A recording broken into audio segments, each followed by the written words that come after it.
Before we get into the story, comment below where in the world you're watching from today. I'd love to know. And if you enjoy these kinds of stories, don't forget to like and subscribe. All right, let's jump in. Captain Maya Reyes stood on the bridge of the Earthship Liberty, her eyes locked on the glowing shape slowly drifting across the stars.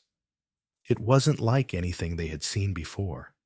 Sleek, massive, and silent, it shimmered with colors no human ship could ever make. "Captain," said Officer Daniels, his voice tight, "the object is not in our database. It's not responding to standard hails. Speed and energy readings are off the charts." Maya didn't blink. "It's not from Earth," she said. Everyone on the bridge went quiet. After years of guessing, dreaming, and watching the skies, the answer had finally come. We were not alone.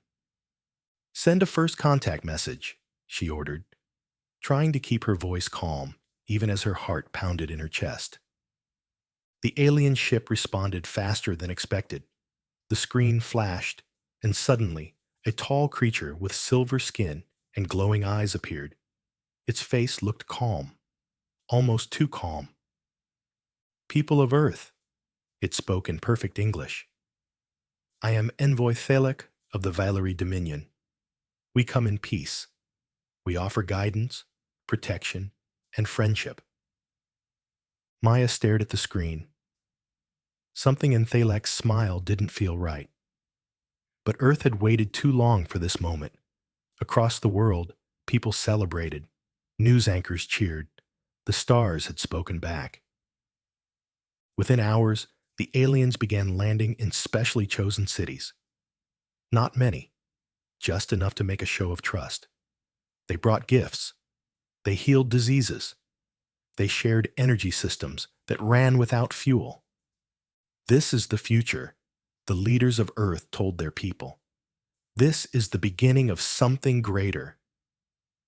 But not everyone believed it. In a small control room beneath the lunar base, scientist Dr. Lena Cho watched as alien engineers installed something into the main power grid, something humans weren't allowed to examine. She frowned. "They came fast," she whispered. "Too fast. And they knew exactly where to go." Above her, the stars still shimmered with the arrival of more alien ships. Friendly voices filled the airwaves. Earth had been welcomed into a great galactic empire. But nobody had asked what that welcome would cost. Dr. Lena Cho didn't sleep that night. Long after the alien visitors had returned to their ships, and the Earth's leaders had given speeches about unity and peace, she sat in the cold glow of her lab screen, replaying the security footage from the lunar base. The Vylari engineers moved too precisely, too quickly. They hadn't just installed power boosters. They'd tapped into the station's central controls, every system, every failsafe. "They didn't come to help," she said softly to herself. "They came to take control." She wasn't the only one feeling uneasy. In military bases, science labs, and even city governments around the world, quiet doubts were growing. The gifts the Vylari offered were real. Yes, diseases were cured, energy flowed endlessly, and transportation became nearly instant. But every gift came with a lock. The humans couldn't study the tech, couldn't copy it, couldn't even open the cases it came in. "We will teach you when you are ready," the Vylari said, always smiling, always polite. When Earth asked about sending their own ships beyond the solar system, the answer was the same. "Too dangerous for a young species. Let us guide you." And so Earth waited. But each day, the waiting felt more like watching their freedom slip away. In the early months after the Vylari's arrival, Factories on Earth began shutting down. The Council, what the Vailari called their ruling group, offered free goods in return. Why struggle, they said, when we can provide? At first, it felt like a miracle. But soon, people stopped working. Industries collapsed. Human engineers were replaced by quiet alien technicians who answered to no one but their own kind. A strange pattern began to form. Wherever humans tried to make progress on their own, building advanced spacecraft, developing new power systems, even testing AI programs, things would mysteriously fail. Codes would get erased, machines would glitch, projects would get quietly shut down by council advisors who now sat in every major Earth institution. One day, a small group of engineers tried launching a new communication satellite built entirely by human hands. It exploded 12 seconds after liftoff. The council blamed primitive materials. The engineers blamed sabotage. Across the world, suspicion grew. "What if we're not being protected?" whispered a teacher in New Nairobi. "What if we're being softened up? Made dependent?" A reporter in Canada disappeared after publishing a story called "The Chains in the Gift." Her family never saw her again. The council said she had accepted an invitation to study on a far world. No proof was ever given. People began to notice things. Security towers being built near cities. Alien drones flying through neighborhoods. Emergency protocols being uploaded into every human government system. When questioned, the council smiled. Safety first, for your own protection. But the truth was becoming harder to hide. Earth was being turned into something else. Not a partner, not an ally. A farm, a colony, a resource. Dr. Lena Cho met in secret with Admiral James Holt, one of the few remaining Earth military leaders with enough rank to speak without being watched too closely. She brought files, schematics of power systems, proof of interference in scientific research, maps showing mineral extraction far beyond agreed limits. "This is just the beginning," she told him. "They're mining our oceans, digging under our ice caps, and we're letting them." Holt's face was hard. "Because we don't have the power to stop them. Not yet." Lena nodded. "But if we don't act soon, we won't have anything left. Not our skies. Not our ideas. Not even our future." The Admiral was quiet for a long time. Then he said the words that would change everything. "Then we'd better start planning. Quietly. Carefully. Because if they control our minds, our machines, and our skies." He looked out through the narrow window at the stars. "Then we'll need to start with the only thing they don't understand." Lena frowned. "What's that?" He looked back at her, a spark in his eye. "Human stubbornness." The plan began with whispers. Admiral James Holt didn't trust digital messages anymore. Every screen, every device, every signal might be watched. So he went back to old ways. Handwritten notes, quiet conversations, meetings that took place in the backs of moving vehicles or under the cover of noisy train stations. He called it Project Ember. At first, only 5 people knew: a scientist, a soldier, an engineer, a pilot, and a diplomat, each chosen not for their rank, but for their loyalty to Earth and their ability to think like humans, not machines. Each of them had seen what was happening and stayed silent, waiting for someone to speak first. Now they had a voice, and they had a mission. find out just how deep the Council's control went, and start building something no alien could predict. Lena Cho worked in secret inside the old Mars Foundry complex, a forgotten place buried beneath rusted metal and Martian dust. The Council had marked it as inert, useless. They never checked it again. That was their first mistake. She and a small team began rebuilding abandoned tech, mixing Earth's old tools with pieces of alien scraps they had managed to sneak away from Council labs. They weren't sure what would work and what wouldn't, but they were determined to find out. "We can't copy their ships," Lena told her team one night, her hands black with machine grease. "They'd catch us, so we build something new, something they'd never see coming."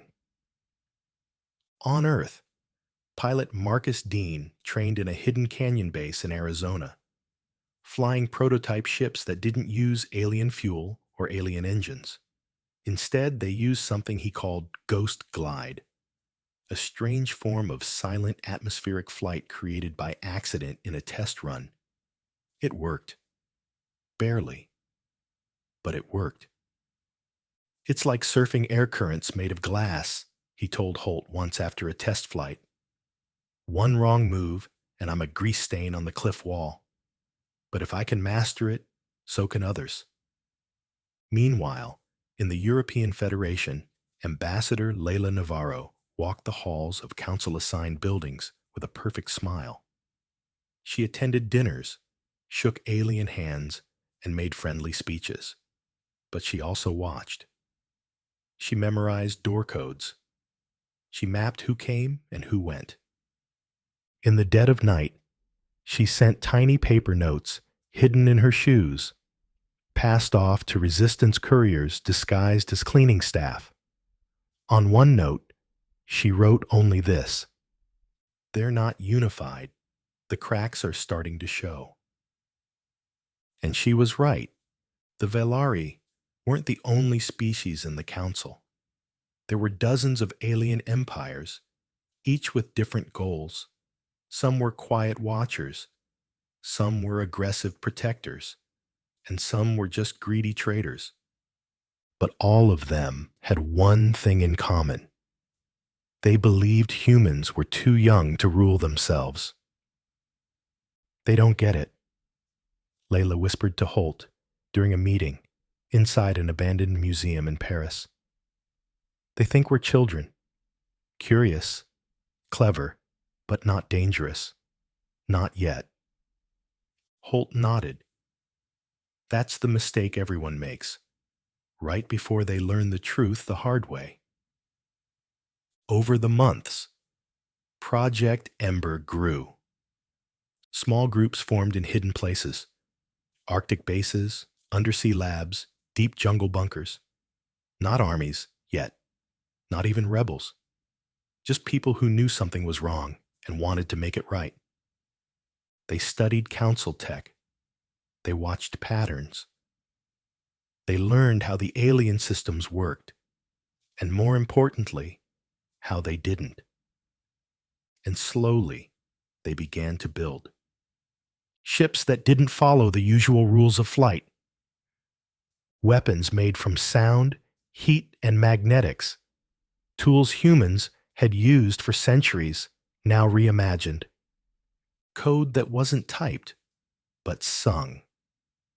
Lines of musical patterns that tricked alien sensors into seeing nothing at all. One of Lena's labs in Greenland was raided. A council inspection team arrived a week early. 2 scientists barely escaped. One didn't. His name was Ravi. They found his body near a frozen river, his eyes wide open, his hands still clutching a wrench. "He never told them," Lena said at his quiet memorial. "He kept the secret. That means we keep going." In the council towers, the Velari envoys began to grow suspicious. They held more meetings, reviewed more reports, called for stricter monitoring, but they never found proof. Just rumors. Just shadows. and that was all the Ember teams needed. By the time the first human stealth ship successfully orbited Mars without being detected, Admiral Holt finally said the words everyone had been waiting to hear. "We're ready to move from defense to pressure." Dr. Cho raised an eyebrow. "Pressure?" Holt smiled. "We start poking, pushing, testing their reaction time. We find their weak spots." And so, the first signal jam test was launched near the asteroid belt. It lasted only 6 seconds. But in those 6 seconds, every alien drone in that quadrant blinked offline. They were confused. Humans were not. 6 seconds, Lena said afterward, laughing for the first time in weeks. And they didn't even know who did it. But deep in the dark void beyond Neptune, something else was watching. Something older than the Violari. Something quiet. And it had just turned its gaze toward Earth. They called it the Quiet One. No one on Earth had seen it. Not even the Council had spoken its name in their meetings. But it was real. Old records whispered of it, a hidden force deep in the black parts of space that never joined the Council, but always watched. It never sent armies.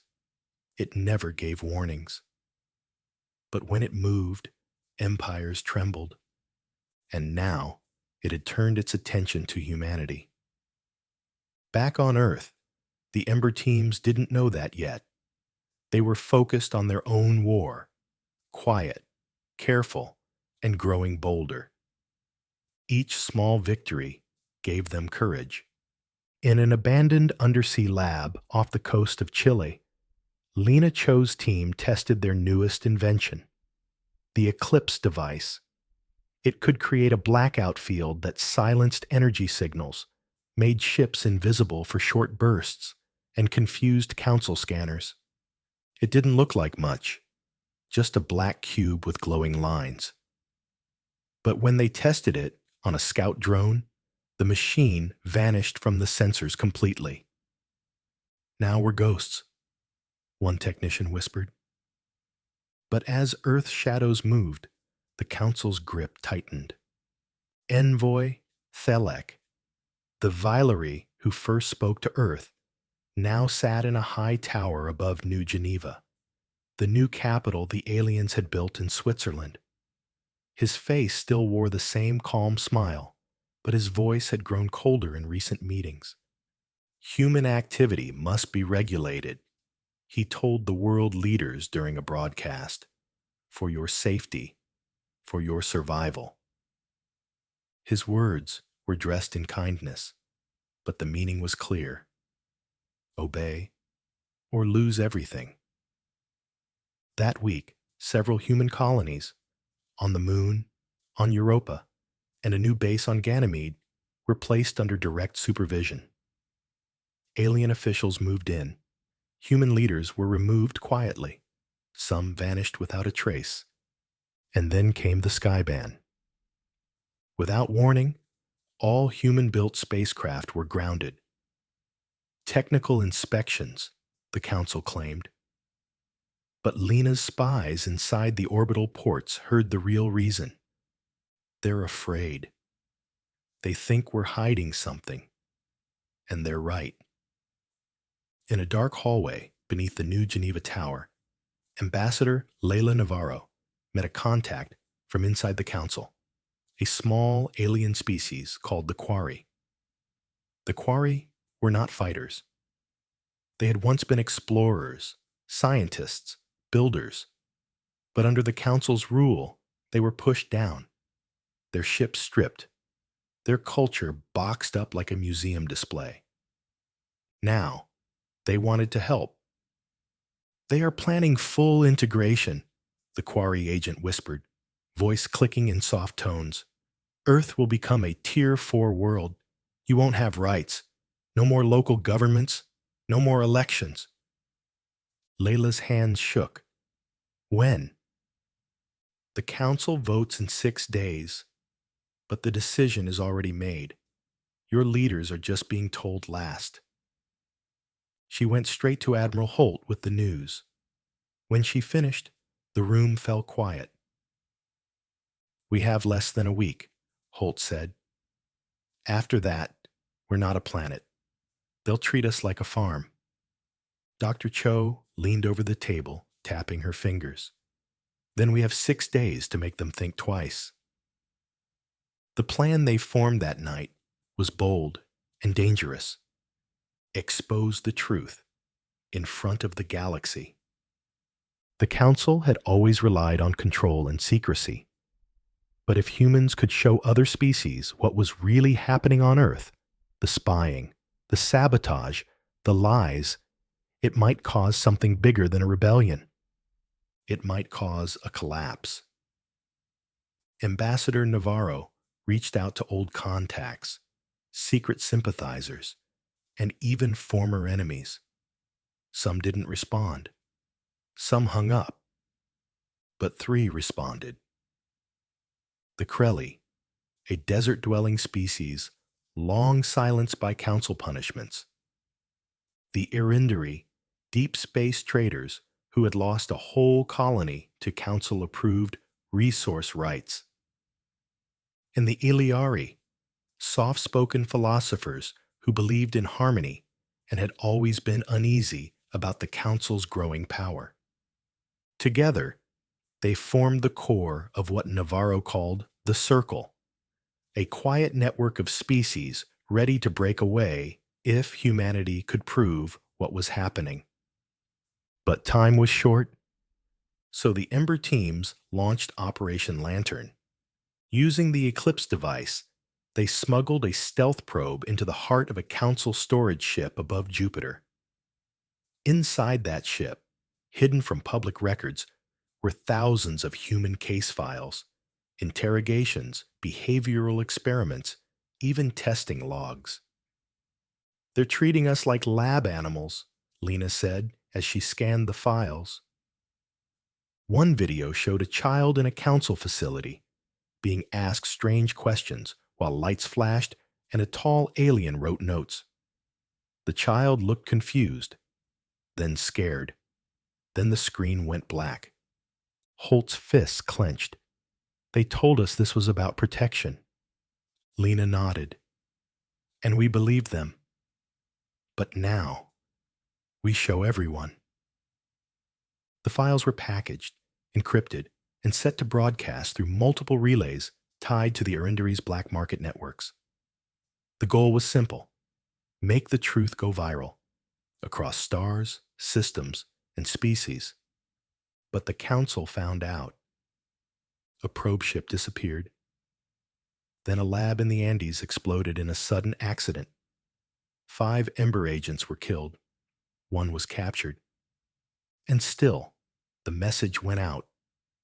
Within 2 days, videos of alien sabotage, forced disappearances, and secret council plans began appearing on back-channel networks, pirate stations, and even on council-linked broadcasts, hacked by Ember teams. Outrage spread like fire. On dozens of worlds, non-human citizens began to ask questions. On the Vailari homeworld, students marched in protest. On Arindari trade routes, council patrol ships were refused docking access. On Earth, something changed.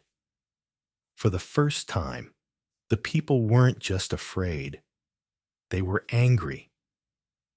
In the streets of old Tokyo, murals were painted on the sides of buildings. We are not pets. In the mining towns of Mars, workers hung flags reading, "We are not yours." And in orbit, a single human satellite, long thought broken, lit up again. Just one word blinked in bold red letters across its screen: resist. But in the void between stars, far from Earth and its rising fire, the quiet one stirred. It had seen this kind of spark before, and it had always ended in flame. The message had been seen, not just by humans, not just by allies. Across the stars, in places the Council once called secure, people were watching Earth and listening and remembering what it was like to be told they were not ready, remembering when their leaders disappeared after speaking out, remembering how the gifts came with limits. The fire was spreading, quiet at first, then louder, but Earth was still vulnerable. The Council knew this, and they were ready to respond. On the fourth day after the message leak, a fleet of Vilary enforcers arrived in Earth's orbit. Their ships were smooth, black, and silent.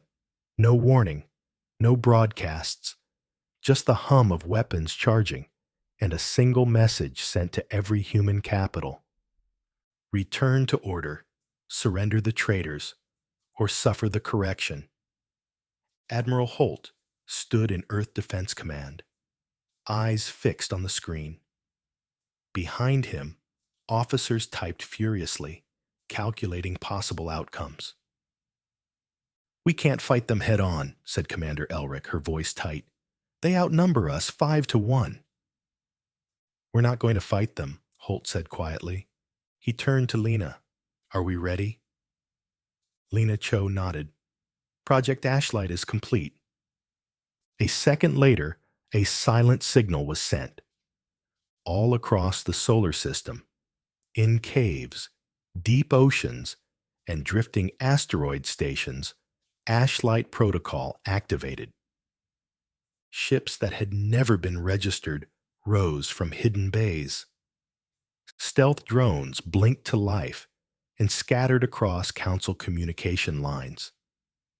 And on a dark side of the moon, a cannon no one had ever seen before rotated into position. Not a weapon of destruction.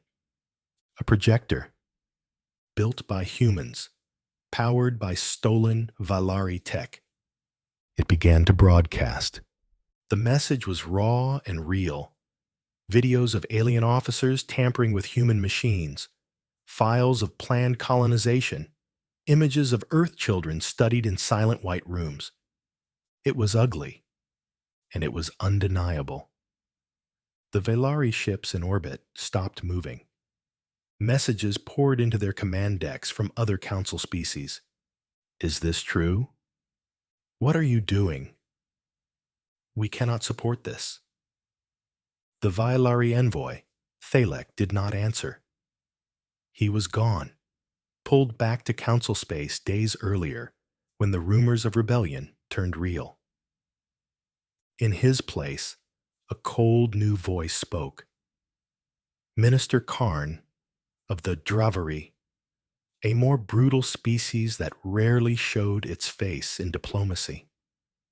"Truth is not what matters," Karn growled through the open channel. "Control matters." Then they fired the first shot. A blast of blue energy struck a relay tower in orbit, cutting Earth's signal in half. Civilian satellites blinked out. Communications jammed. Panic spread like lightning. But Earth was ready. Captain Marcus Dean, now commander of the human flagship Resolute, launched his squadron from the asteroid belt. The Council didn't know these ships existed. They didn't expect them to fly at speeds their sensors couldn't track. They didn't expect human weapons to pierce their shielding. They didn't expect humans to fight back. In seconds, 3 Vilary ships were hit. One spun out of control and exploded near Europa. Another fell toward Mars' gravity well, powerless. Captain Dean's voice came through the secure channel. "They wanted correction. Let's correct the record." But this wasn't just a space battle. It was the first real war Earth had ever fought in the stars. And the Council wasn't finished. Minister Karn snarled orders from a command vessel the size of a small city. Release the overseers. Activate the tethers. In orbit, new council ships unfolded like metal spiders. They weren't built to destroy. They were built to control. Massive arms reached down toward Earth's atmosphere, linking with global satellites and taking command of power grids, transportation hubs, and air defense systems. Within minutes, half of Earth's technology went dark. Holt slammed his fist on the table. We planned for this. We knew they'd try to blind us. Lena's voice was calm. Yes, that's why we built under their reach. Deep below Earth's crust, old mines once used for iron and copper had become the core of Project Rootlight. Networks of servers, communication lines, and defensive AI programs that worked independently from the global grid. From those depths, human systems flickered back to life, one at a time. Hospitals regained power. Defense bunkers reopened. Communication lines were rerouted through sound waves, pulse signals, and even fiber optic flashes along subway tracks. The council was confused. Their models didn't predict this. They had seen humans as scattered, fragile, short-lived. But they hadn't seen this kind of fight. Not with teeth and claws, but with grit, with fire in their voices, with systems built out of scrap and willpower. Still, Karn wasn't done. He issued a final order: deploy the Harrowers.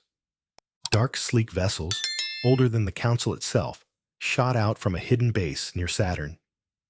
These ships were not standard. They had no identification, no markings, and no rules. Their purpose was simple: break the enemy. As Earth's early defenders celebrated a small victory, the Harrowers closed in, silent as shadows. Captain Dean's sensors screamed a warning. They're coming in fast. No signature, no communications, just weapons. Lena, watching from the lab, paled. That's not Council tech. That's something else. Holt's eyes narrowed. They're calling in the old monsters. The battle for Earth had just begun. And far beyond them all, where light could not reach and stars whispered in ancient silence, the Quiet One watched still. Waiting.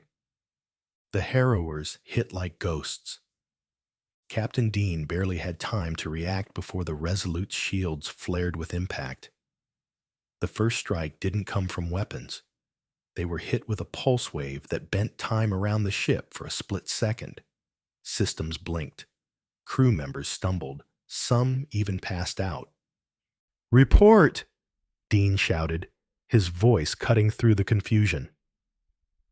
"Temporal distortion. Nothing I've ever seen," said his navigator, eyes wide. "It didn't damage us. It tested us." On the screen, the Harrowers moved like ink in water, blending with the black of space, sliding through human radar. No signals, no engines, just movement and menace. "They're not fighting to win," Dean muttered. "They're fighting to scare us." But Earth had seen enough fear. Dean's fleet, though small, moved with purpose. Armed with the last decade of hidden human tech, they adapted fast. Defense programs rewritten in minutes. Drones redeployed. Even Eclipse pods, portable blackout bombs, were fired to blind the Harrowers in return. It wasn't a fair fight. But it wasn't a lost one either. While Dean's ships engaged above Mars, on Earth, the Ember Network braced for a second wave, not just in the skies, but in the shadows. Underground, in the old mag rail stations of Buenos Aires, Ember agents clashed with silent figures in long, flowing cloaks. Council-trained suppressors, bred for one thing: neutralize disruption. They didn't speak. They didn't use energy weapons. Instead, they fought with tools that hacked light, bent gravity, and cracked metal with sound. Agent Reese Calder, a former street cop turned resistance tactician, barely dodged a whip of sonic energy that snapped a concrete pillar like paper. "We've got shadow units in Sector 12, he growled into his earpiece. "Repeat, council boots on the ground." "We're mobilizing Ember Cell 7, came the reply. "Hold your ground. You're not alone." For every strike the council made, the humans adapted. They always had. Dr. Lena Cho sat in her lab on the moon, hands flying across her keyboard, surrounded by hollow projections of energy patterns. She had stopped working on new weapons. There wasn't time for theory anymore. Now she was working on a virus, not one to destroy, but to expose. The Council's AI network, called the Spine, connected thousands of data nodes across the galaxy. It learned, it adapted, and it censored. It erased truths and replaced them with calm, peaceful lies. Lena's code was designed to sneak inside the Spine, not to shut it down, but to make it speak. Every secret, every plan, every hidden order. "It won't last long," she told Holt during a quick transmission. "The Spine will fight back the moment it feels something foreign inside." "How long do we need?" Holt asked. Lena looked him in the eye, her voice calm but hard. 1 minute. Just give me 1 minute of truth." Meanwhile, on the outer rim of Council space, Ambassador Layla Navarro landed her shuttle on Calareth, the crystal world of the Eliari, the philosophers. She was not there to beg. She was there to ask one question. "You've seen what's coming. Will you stand with us, or be the next in line?" High Seer Zennel, a four-eyed being with a voice like wind through reeds, walked in silence across the shimmering path beside her. "The Quiet One watches," she finally said. Layla stiffened. "You've seen it too?" Zennel nodded. "It is older than empires. It wakes only when a shift comes. The last time it moved, 3 civilizations vanished."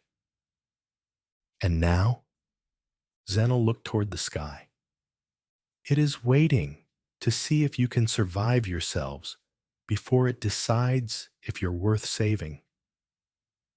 Back on Earth, the first major council ship fell from orbit.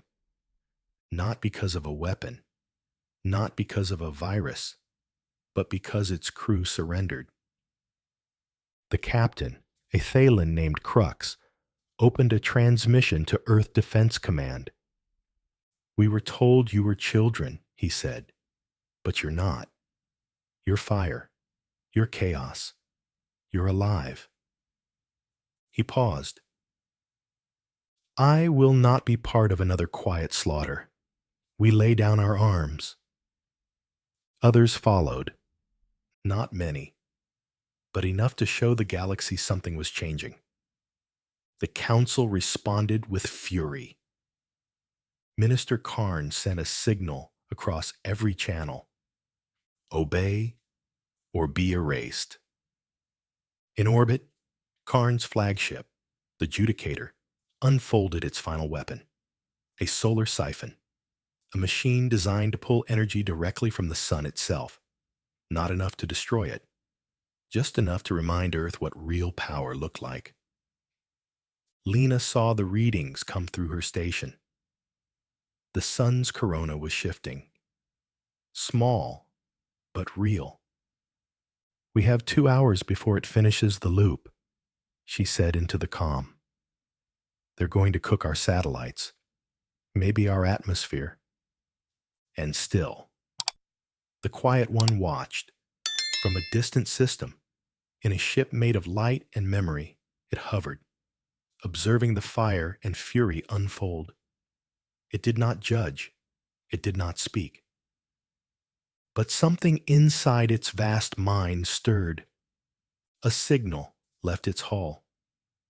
Not to Earth, not to the Council, but to a place deeper and darker than any map dared show. Another watcher, another ancient, and now two were awake. The siphon pulsed like a second sun in the sky. From Earth, it looked like a star was being stretched. A thin, golden thread of solar fire connected the sun to the Council's flagship, Judicator, stationed far above the equator. Children stared up in confusion. Scientists stared in horror. The siphon wasn't meant to destroy, but to remind, to show Earth and anyone else watching that the Council could steal the light from their sky if it wished. Admiral Holt didn't flinch. "They're overplaying their hand," he said to his team, standing inside Earth Defense Command beneath the thick steel layers of Mount Osiris. "They think this show of force will scare us into silence, but it's the only move they've got left." Lena Cho's voice crackled through the secure line from Luna Base. "If they finish the energy loop, we're cooked. The satellites go first, then orbital communications, then the magnetosphere gets hit. And Earth burns." She hesitated. "Not completely. But fires will start. The seas might shift, and food systems will collapse in weeks." That was enough. "We hit the Judicator now," Holt said. "But not with missiles," Lena added quickly. "We use the virus. Let the truth tear them apart from the inside." Deep in her lab, she inserted the final code string into her device, a simple transmitter no bigger than a lunchbox. She placed it inside a small stealth drone, already loaded into a railgun chamber beneath the cratered surface. Across the moon's dark side, automated systems readied for launch. "Firing in 30 seconds, Lena said. Far above, the Judicator glowed with siphoned solar energy. Minister Karn stood in his command chamber, arms behind his back, watching Earth with narrowed reptilian eyes. "Let them look up and remember who holds the stars," he said. In that moment, he believed he had won. But he didn't see the drone streaking through space, riding between radar blinks. He didn't hear the tiny ping as the device embedded itself into the base of the siphon chamber. And he didn't know the code had already begun to speak. For 1 perfect minute, the spine, the Council's galaxy-wide AI, was open. Open to every signal, every lie, every secret. The virus didn't scream, it whispered, in thousands of languages. To every ship, every port, every Council database. It revealed how many species had been labeled acceptable for resource extinction. It showed hidden directives to sabotage alien cultures that advanced too fast. It replayed memories, videos of families taken in the night, of protests silenced with airstrikes, of guidance used as control. And then it said one word. A word that echoed into every translation core in the galaxy. Slavery. The galaxy reacted instantly. On the Arendari trade moons, dock workers shut down the ports. On Krelly worlds, mining machines stopped by choice. Even on Vylari planets, soldiers removed helmets and stood still in the streets. In the Judicator's command center, alarms blared. "What's happening?" Karn roared. "Systems exposed," his lieutenant stammered. "Council secrets, everything broadcasted, all our ships, all our files." Karn turned toward the siphon interface. "Cut the feed. Sever the tether to the sun." But the interface was gone. Blank. The virus had rewritten the command chain. Now, even the Council couldn't control its own weapon. Instead of feeding power to the Judicator, the siphon looped the solar energy back toward its origin, an unstable reversal that twisted the sun's flare into chaotic bursts. Captain Marcus Dean, piloting the Resolute, saw the flare out of control on his forward sensors. "She did it," he whispered. "She turned their weapon against them." But then he noticed something else. The Judicator wasn't just losing power. It was breaking apart. One of the solar loops snapped, flinging a whip of white-hot energy into the Council fleet. 2 ships vaporized instantly. A third veered off course, its AI system scrambled by Lena's virus. From Earth, the skies flashed like a false dawn. The sun blinked, then returned, steady again. But the flare had scorched a ring of fire into the upper atmosphere. The Judicator was gone. So was Karn. And in the silence that followed, a message was sent. Not from Earth. Not from the Council. But from the Quiet One. For the first time in known history, it spoke aloud in the common frequency. The game is no longer yours to play. In every council chamber, in every alien capital, that sentence arrived like thunder. And it came with a signal, coordinates, a place in space that didn't exist on any council star map, a meeting point, a judgment. Ambassador Layla Navarro received the transmission just as she landed back on Earth. Her pilot looked at her, pale. "What do we do?" he asked. She stared at the signal, then at the stars. "We go," she said, "because we're not the only ones who've been watching." Far across the stars, in the black beyond maps, a dozen lights awakened in answer to the Quiet One's call.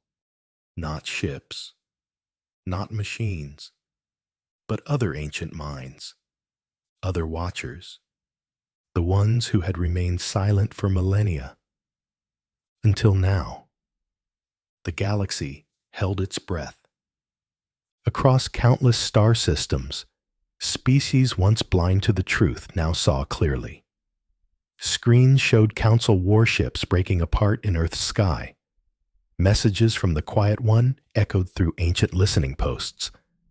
Civilizations that had remained hidden or afraid now stirred in the shadows.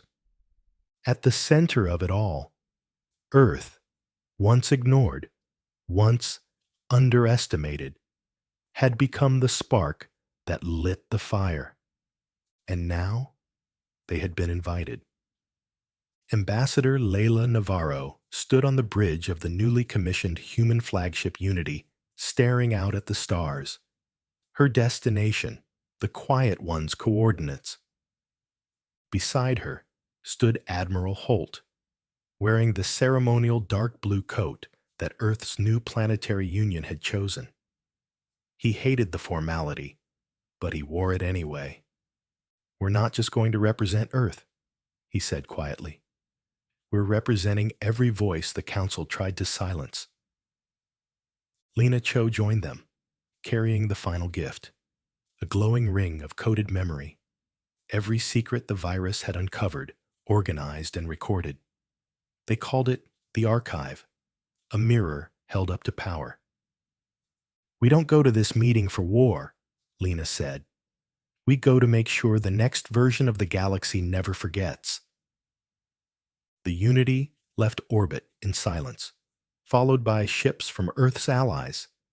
Elayari Lightweavers, Krelli Crystal Riders, even a handful of Valari defectors, their old armor now painted in black and gold, the colors of freedom.